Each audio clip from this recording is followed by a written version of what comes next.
अभिवादन करून आमच्या अण्णांनी सूचना पण दिली ती पाळून दुसरी आठवण माझे आईवडील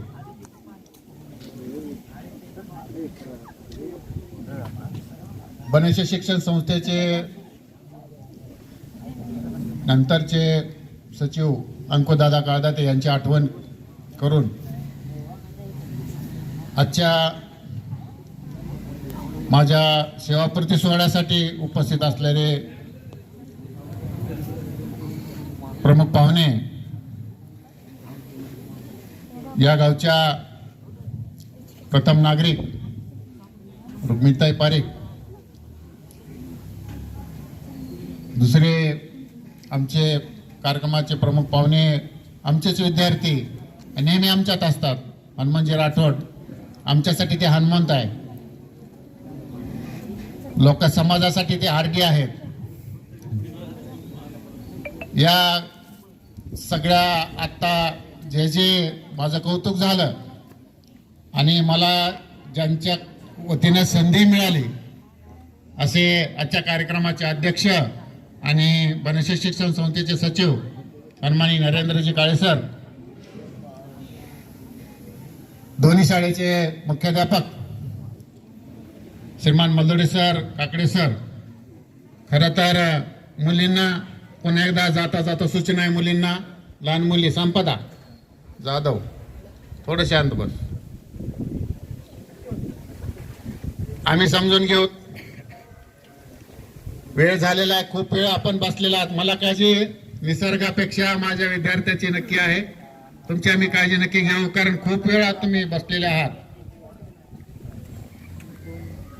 आवर्जून उपस्थित असलेले गावातले सर्व प्रतिष्ठित माझे विद्यार्थी, 2006ची बॅच की ज्यांनी कालच शाळेसाठी मोठा फिल्टर सप्रेम भेट दिला, ती बॅच आमची आत्ताची सावंत विश्वनाथ, संदीप आमचे सेंडगे आणि कल्याण नेहरकर यांची जी आवर्जून बॅच आत्ताची गडबड करायला सत्कार आमचा अगोदर घ्या, ही एक बॅच इथं उपस्थित झालेली आहे. ते नेहमी शाळेसाठी त्यांचं सहकार्य असतंय.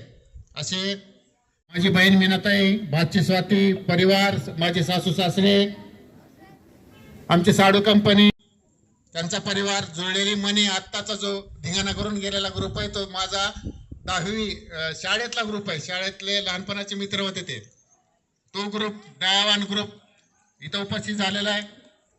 माझी मुख्याध्यापक श्रीमान तांबरे सर, अनिबाग सर, दोन्ही आमच्या महाराष्ट्र विद्यालय बांसराळून उपस्थित असणारे आमचे सर्व मित्र म्हणून या कार्यक्रमासाठी उपस्थित झालेले आहेत.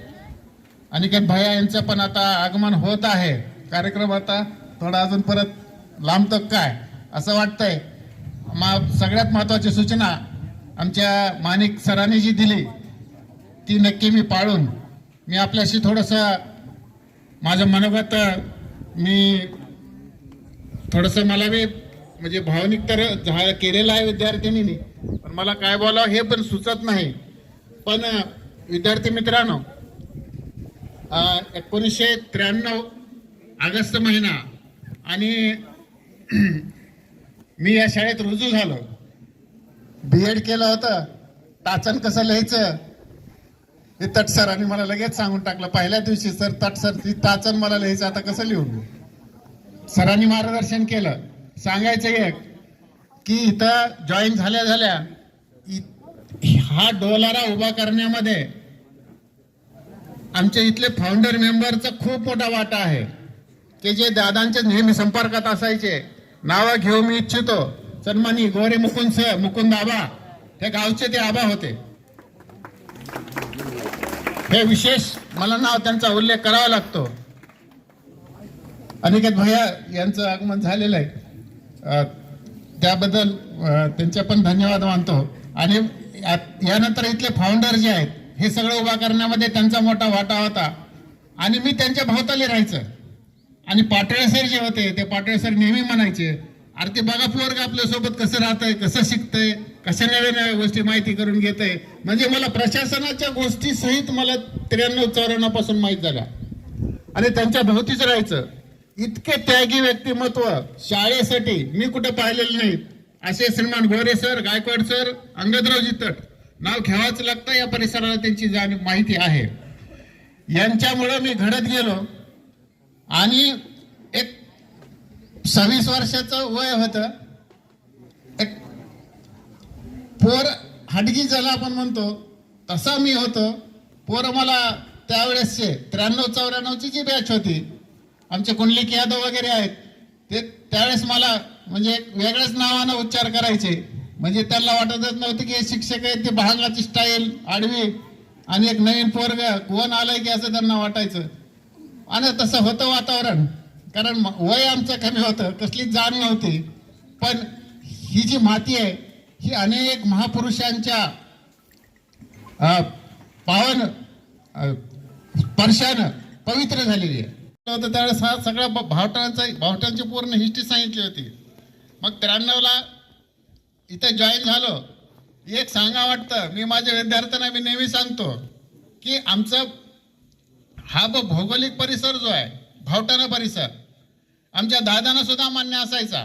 कारण आम्ही 93ला ज्यावेळेस जॉईन झालो तो मित्रांनो, लहान मुलं ऐका मुलींनो, एक ST यायची भावटाण्याला, एक ST बरोबर सौदागर मामा, राजेवाडी नावाची हिरवी पाटी असायची तिला आंबेजोगाईतून 8:15 वाजता निघायची आणि जाताना नेताजी गॅरंटी नसायची. पण आम्हाला इथं राहायची व्यवस्था असते. कधी कधी आम्हाला कंडक्टर उठवायला यायचे, ड्रायव्हर उठवायचे, सर यायचं का आंबेजोगाईला, किती वाजलेत म्हणायचे. तट सर माहिती सांगतात किस्सा नेहमी. आम्ही विचारायचं ड्रायव्हर कंडक्टरला किती वाजलेत, ते म्हणायचे रात्री 2 वाजले 3 वाजलेत. कशाला म्हणे, आता इथं झोपता, आंघोळ करता, हस्ते राहतं, इथं तर शाळा सुरू करता दुसऱ्या दिवशी. म्हणजे भौगोलिक परिस्थिती अशी होती. आणि मग आता नवे नवे मुख्याध्यापक इथे यायचे. पहिलं वर्ष एलएम मुख्याध्यापक असल्यामुळे आमची शाळा राज हॉटेलच्या समोरच भरायची सर, जीप असायची. आणि कधी कधी आम्हाला बाबूजीच्या गाडीत यायचं आणि बाबूजीच्या गाडीत काय शिकाय मिळालं लक्षात घ्या. बाबूजी म्हणजे अनिकेत भैयाचे वडील डॉक्टर द्वारकादाजी लोया सर. आंबेजोगाई निघाले की त्यांच्या गाडीत एक खोरं, एक कुदळ असायची आणि एक माणूस असायचा किंवा स्वतःहून बाहेर यायचे आणि खड्डा ओझायचा आणि पुढे यायचं. माझ्या भावटाण नगरीच्या लोकांना सगळ्यांना माहिती आहे रस्त्याची अवस्था काय होती. अशी अवस्था असताना 93ला 2 घटना घडल्या. एक भूकंपाची, आणि त्यावेळेस मीडिया तर कुठला नव्हता, साधनं कुठल्या नव्हतं. आंबेजोगाईला गेले तर आम्हाला काही घटना माहीत व्हायच्या. त्या काळात नवीन लागलं तेव्हा 2-3 घटना मला खूप आठवतात. गणपती दूध पितो ही एक घटना जी अंधश्रद्धेवर आधारित आहे, ती आंबेजोगाईला गेलेच कळली. आज ज्यावेळेस नाम विस्ताराच्या संदर्भात काळे सरांना सांगू इच्छितो की आम्ही 15 दिवस चालत जात होतो, कारण सगळे बस बंद होत्या. 15 ते 20 दिवस आम्ही चालत जात होतो. म्हणजे इथून जायचं, रात्री झोपायचं आणि सकाळी लगेच निघायचं. जाऊन झोपायचं, सकाळी डबा घ्यायचा आणि निघायचं. त्या डब्यात डबा ही पुन्हा मोठी भानगड. 8:15ला ST घरचे, तुमचं बरं आहे एवढा लवकर कसा डबा तयार करायचा. पण माझ्या माऊलीने म्हणजे माझ्या आईने आणि माझ्या अश्विनी पत्नीने कधी तक्रार केली नाही. अत्यंत वेळेवर डबा तयार करून देणे ही सगळ्यात महत्वाची जबाबदारी त्यांनी घेतली आणि मग पुढची सेवा सुरू झाली. आता सुद्धा दररोज सकाळी निघताना किरकिर, घरी सगळे माझ्यावर राग, म्हणजे काय माहित नाही, पण मी आल्यास पण काय मागे बोलतात माहित नाही. पण मला दम निघत नाही, माझा डबा पाहिजे, मला शाळेला मला वेळेवर जायला पाहिजे. बाकी काय सांगलं तर माझे लेकरं माझी इथं वाट बघतात, नक्की वाट बघत होते माझे लेकरं इथले विद्यार्थी. ही महत्वाची बाब होती. म्हणजे कटार तिथं मला हवा लागत होता घरी, आणि मग इथं यायचं. जेवढं लवकर येता येईल तेवढं मी इथं शाळेत यायचं आणि लेकरात मिसळायचं. आणि विशेष बाब म्हणजे माझे विद्यार्थी जे आहेत, आमचे सगळे माझे विद्यार्थी इतकं प्रेम करतात माझ्यावर, इतकं प्रेम करतात की मला मित्रत्वाची कधीच आठवण येऊ देत नाही. ते सगळे माझे विद्यार्थी आज 2009ची 2006ची सगळ्या बॅचीत आज उपस्थित झालेले आहेत. इतकं प्रेम देतात, नेहमी संपर्कात असतात आणि त्यांच्या माध्यमातून आम्हाला खूप मोठं शाळेसाठी सहकार्य पण मिळतं. म्हणजे असे हे माझे एकट्याचं काहीच नाही. आणि हे जे उभं आहे हे सगळं काळे सरांच्या मार्गदर्शनाखाली मी उभा केलेलं आहे. फक्त भाषणामध्ये येताना उल्लेख केला की सगळा निधी तुम्ही आमदार जसं निधी आणतात मुख्यमंत्र्याकडून तसं आम्ही खरंच तसं झालेलं आहे. सगळा निधी आम्ही बावटनाच आणला बनेश्वरचा. कारण मोठी इमारत हॉस्टेलसाठी, ही हॉस्टेल अपडेट आहे, त्याच्यासाठी अनिकेत भैयाचं खूप मोठं सहकार्य आहे. विद्यार्थ्यांना वरी हॉस्टेल जर बघून आला तुम्ही आता नवीन आले माझे विद्यार्थी वगैरे, तर सगळं अपडेट आहे. कॉट आहेत, गाद्या आहेत त्यांना, आणि फॅन आहेत, संडास बाथरूम सगळी व्यवस्था आहे. हे फक्त करून घेतलंय मी, हे निमित्त मी आहे. आणि इथं उल्लेख केला की 32 वर्षात काम केलं. अधिकाऱ्याच्या भीतीनं तुम्ही काम कुठलं करू नका. आपण आपल्या पालकाशी नाळ जोडून, पालकाशी संपर्क करून, विद्यार्थ्याशी प्रेम करून, नातं जोडून तुम्ही जर काम केलं तर तेच काम यशस्वी होईल. नसता कोणाला तरी भिवून कोणाला काम यशस्वी होणार नाही.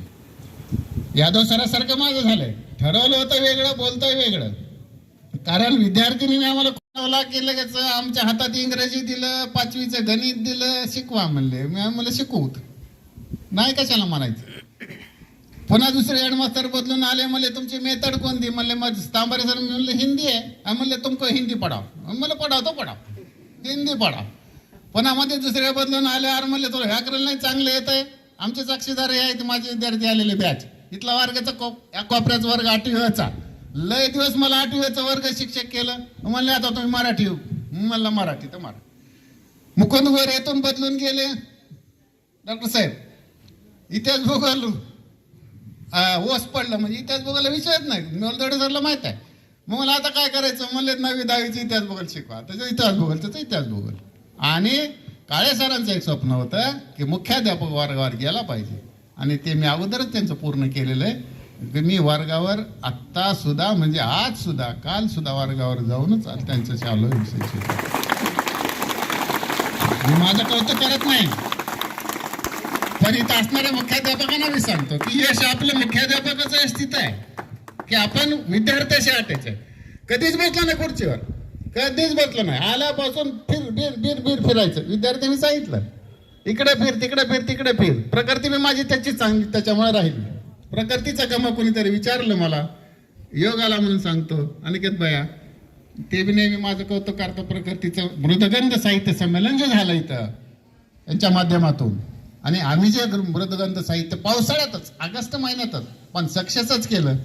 आणि आज सुद्धा अनिकेत भैया रात्री 4 पासून मला बी झोप नाही, रात्री पण झोप नाही. काय होईल काय होईल कार्यक्रमाचं, एवढा तर सगळा आटास केला. सगळ्याची इच्छा होती, खूप उत्सुकता होती, गावाल्यांची जास्त उत्सुकता होती येण्यासाठी. आणि योग असाला की आता ऊन पडले. अनिकेत भैया तुम्ही आला तर मला, मी माझं गाव भावटाणा हे माझं गाव समजलं. माझं सौंदाणा आणि भावटाणा हे मध्ये कधीच वेगळं केलं नाही. त्यामुळे आजची उपस्थिती ही सगळ्यात महत्वाची. आणि गावची दोस्ताना जो केला, मित्रत्व जे केलं, ते फक्त यांची नाळ जोडणारं मित्रत्व मी केले. दुसऱ्या कुठल्याच गोष्टीत आम्ही अनिकेत भैया बसत नाही. फक्त पालक पालक पालक ह्या नात्यानं मी या गावच्या संपर्कात राहिलो. आणि जे जे आज दिसतात ते सगळे माझे विद्यार्थी आहेत. आज जे हे विद्यार्थी आहेत ह्यांचे आजोबा इथून माझ्या म्हणजे माझे विद्यार्थी होते, यांचे आजोबा माझे विद्यार्थी होते. इथपर्यंत मला इथं संधी मिळाली आणि याचं सगळं श्रेय. आणि विशेषतः मी क्रांतिसिंह नाना पाटील यांना इथं 1.5 महिना काम केलं. नारायण दादा त्यावेळेस म्हणाले होते, अरे तू भावट्यानाला ये, नाही म्हणणं नाही, पण तुला प्रमोशन मिळणार नाही. दादा मला प्रमोशन नकोय, पण माझ्या घरचं आहे म्हणून मला इथे यायचं आहे, हक्कानं मला काम करायचं आहे. आणि खरंच मला ती संधी दादाने दिली. आणि त्यासाठी आज मुख्याध्यापक पदापासून डॉक्टर साहेबांनी खूप मोठी मला संधी दिली, म्हणून हे आज सगळं उभं आहे. याच्यात माझं एकट्याचं काही नाही. आणि सगळ्यात मोठं दैवत आमचे विद्यार्थी मित्रांना एक सांगू इच्छितो. आमच्या बंधुराजने बी तेच बोलले की विद्यार्थी मित्रांनी मी सांगत असतो दररोज प्रार्थनेला की आपण आपल्या आईवडिलाचे बँक पासबुक चेक करा. आपल्या आईवडिलाच्या बँक खात्यात किती पैसे जमा आहेत ते तुम्ही चेक करा, लगेच जाणीव होईल. आणि माझं तेच म्हणणं आहे की शिक्षणाशिवाय तुम्हाला पर्याय नाही. आमच्या बंधुरांनी ते सांगितलं, शिक्षणाशिवाय आपल्याला पर्याय नाही. आपण ऊसतोड, आपण ऊसतोड, शेतकरी, शेतमजूर यांचे मुलं आहोत, यांचे लेकर आहेत आपण. आपल्याकडे घरी श्रीमंती नाही आणि तुम्ही शिकलंच पाहिजे. शिकण्याशिवाय तुम्हाला पर्याय नाही. आणि विद्यार्थी मित्रांनो, आणखी एक नीट काळजीपूर्वक गोष्ट ऐका. आज तुम्हाला 50 ते 60% हे जे दिसतात सभामंडपात ते सगळे माजी विद्यार्थी आहेत आणि ते यशस्वी झालेले माजी विद्यार्थी आहेत. हे भावटाण्याचं, ह्या साने गुरुजीचं श्रेय येते, माझं एकट्याचे बी नाही, साने गुरुजीचं आहे. कारण डेप्युटी कलेक्टर पासून तहसीलदार पर्यंत, मंडल अधिकाऱ्यापर्यंत कुठल्याही क्षेत्राचा साने गुरुजी विद्यालय भावटाण्याचा विद्यार्थी तुम्हाला दिसणार. तो नाही मोठा झाला अनिकेत भाया, नाही मोठा हो, पण तो जिथं आहे तिथं इमानदारीनं प्रामाणिक काम करेल आणि वेगळीच चुनक तो दाखवेल. हे नक्की आम्हाला माहित आहे की मी साने गुरुजी विद्यालय भावटाण्याचा विद्यार्थी आहे. चाहे तहसीलदार आमच्याकडे, आमच्याच गावचा रामेश्वर स्वामी हा तहसीलदार आहे.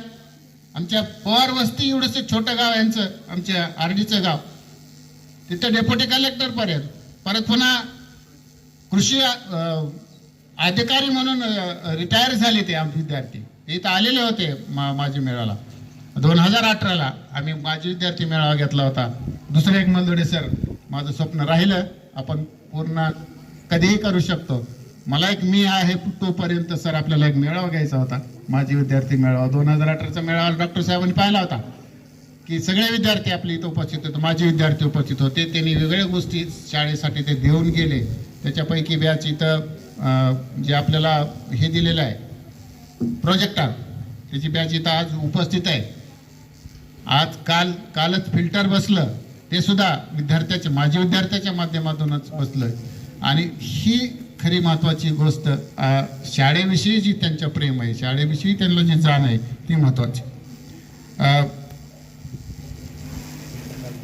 आज सर्व क्षेत्रातून आपण इथं थोड्या गाड्या अडकल्यात, 97 64 80 3 गाड्या. त्या आभार व्यक्त करतो, धन्यवाद मानतो. जी आजची माझी टीम आहे, आज मी ज्यांना आज आनंदाने त्यांना बाय बाय म्हणणार आहे, टाटा म्हणणार आहे. खरंच ती कौतुकास पात्र टीम आहे. आरडी सर तुम्ही पाहता आणि त्यांच्या माध्यमातून हे सगळं उभा राहिलेलं आहे. ह्या सगळ्या भौतिक सुविधेसोबत आम्ही एक सांगू इच्छितो की आपल्याला आज जी गरज आहे ती गरज पूर्ण करण्याचा प्रयत्न आमच्या टीमकडून होत आहे. मी एक निमित्त आहे. तर त्याच्यामध्ये शिष्यवृत्ती परीक्षेच्या माध्यमातून माझे विद्यार्थी आमचे कल्याण नेरकर आहेत, स्वामी रवीच्या ह्याच क्षेत्रातले आपले रामप्रसाद शेंडगे यांच्या पण त्याची जाणीव आहे. ते पण एक शाळा सांभाळतात, आदर्श शाळा सांभाळतात की शिष्यवृत्ती परीक्षेमध्ये आपले विद्यार्थी कसे चमकतील यासाठी आम्ही 2 वर्षांना प्रयत्न केला, तर आम्ही त्याच्यात सक्सेस होत आहोत, आलेलो आहोत. ही एक महत्त्वाची बाब आहे. दुसरी एक महत्त्वाची गोष्ट डॉक्टर साहेब त्याचा उल्लेख करतील, मी माझा त्या गोष्टीचा उल्लेख करणार नाही. आपण शाळा डिजिटल केलेली आहे. आज डिजिटल शाळा आहे, प्रोजेक्टर आहे, LED आहे. अनिकेत भायाच्या माध्यमातून काल परवाच LED आणि पाचवीची मला हातवर करा, कसले डेस्क बसायला छान आहेत का? अनिकेत भाई यांनी दिले पाठवून, त्यांच्यासाठी आपण अभिनंदन, टाळ्या वाजू. खूप खुश झाले भाई आमची मुलं 5वीचे. आणि 5वी आमची गत वर्षी सांगू आपलं विनंती सांगू का? नका म्हणाल का मॅडम? आमची गत वर्षी 5वी स्वतःची मंदडे सरला माहित आहे 8 मुलं होते. आज आमच्याकडे 5वीला 30 मुलं आहेत. मॅडम सांगू नका म्हणाल्यात, नंतरच्या सिनियर आहेत त्या इथल्या. पण आता मला काय हरकत आहे.